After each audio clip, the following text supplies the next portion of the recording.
Hey Amanda, thanks for sharing your website with me. I'm going to open it up here, and I want to let you know I opened this up originally on my phone where I'm logged into my personal Google account, um, and it's a little bit different because now here at work, obviously, I'm logged into my West Genesee account. So I can see I'm landing at Unit 2, and just so you know, each one of these pages has its own unique web address.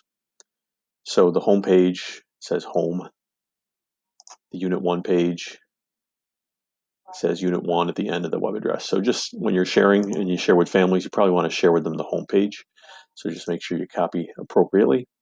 I also want to let you know I'm going to copy this and then I'm going to paste it in an incognito window. And this is a trick I use all the time to test my stuff out to see if it's going to be visible to my audience. In this case, the audience being families. Parents in particular don't have the westgenesee.org email address. So if they were to open this link, this is what they would see. It would prompt them to log into Google.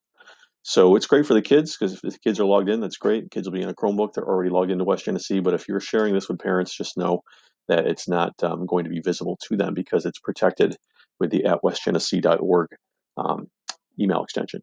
So I'm going to show you how you can change that. This is a course that I've kind of replicated. I teach this class at OCC, and I'm kind of replicating it in Google Sites to see what it might look like to teach a fully online class in Sites and combine it with Classroom. Anyway, I've already published this. You can tell by the publish drop down. But if you click the share button, normally this is how you would invite your colleagues to work on the site with you. But notice down below the links vary. I'm going to change that, and published site mine is set to public. In other words, anyone on the internet can find and open. Of course, when I publish, I don't make it searchable.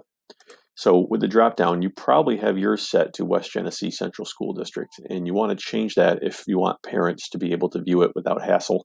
Change it to public, and then when you're in your publish settings, this is where you can check the box to request public search engines not to display your site. So yes, it's public, but no one's going to find it unless they actually have the link to it. So that's that. If I scroll through, you got a nice welcome message. You got your teacher contact info. This is all great. I would not recommend putting the classroom codes on to your site just because you don't want parents to join. So I would encourage you to pre-enroll your students. So once you have your class list, once you go to Google Classroom, let me just open one up that has some actual students in it. You can go to your people page and you can just start to add people manually. Just click the under the students section, invite students, and you can literally copy and paste a list of email addresses that you can retrieve from School Tool and just paste those in here, and all the students will then be invited to your class. When they go to Google Classroom, they'll see that invitation. Again, if you put the class code, there's a good chance that parents are going to join. I also want to just go through a couple things here. I notice you have your tentative plans, Wednesdays, Mondays, Tuesdays. This is a great general plan. And then you have your calendar. One of the things I would recommend, instead of continuously typing on your site, I would encourage you to put a Google Doc here on the page. And I'm going to share with you Kara Graham's work. Kara and I have been working together this summer. She's building a site for her AP World History. Let me just find it. And this might be a bit of a time saver for you. Um, Here's her class.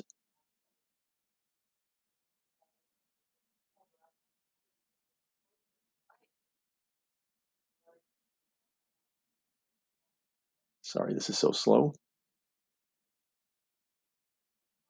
Alrighty, so Kara uses a calendar, but she does it in Google Docs. And if you notice, she just embedded the whole Google Doc. She's got the whole month of September already planned out, and she's got weekly activities and another Google Doc.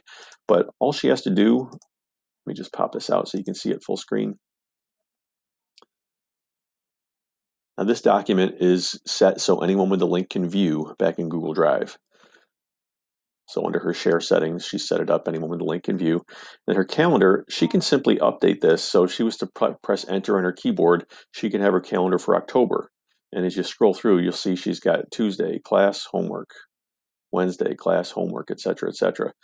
So she's gone through and planned out an entire month's worth of stuff that the kids are to do. She's got a nice convention where her dates are colored in blue.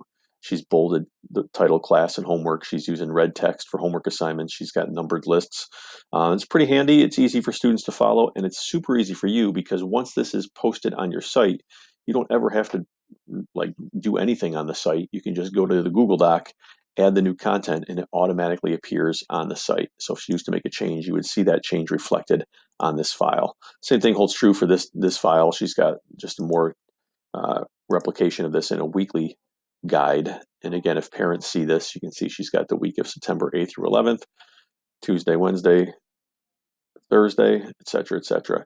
So again, if she wanted to update this, all she would have to do is type on the page, and the changes are reflected automatically on her site. You got your units here. I like how you got your polynomials, your vocabulary, etc. Again, if you wanted to prepare this stuff on a Google Doc or a Google slideshow, you could easily embed that when you're on your page, for example. If you just wanted to go to your drive, you could take a document, a slideshow, what have you, and post it just on the page itself. So you don't really have to maintain the site so much.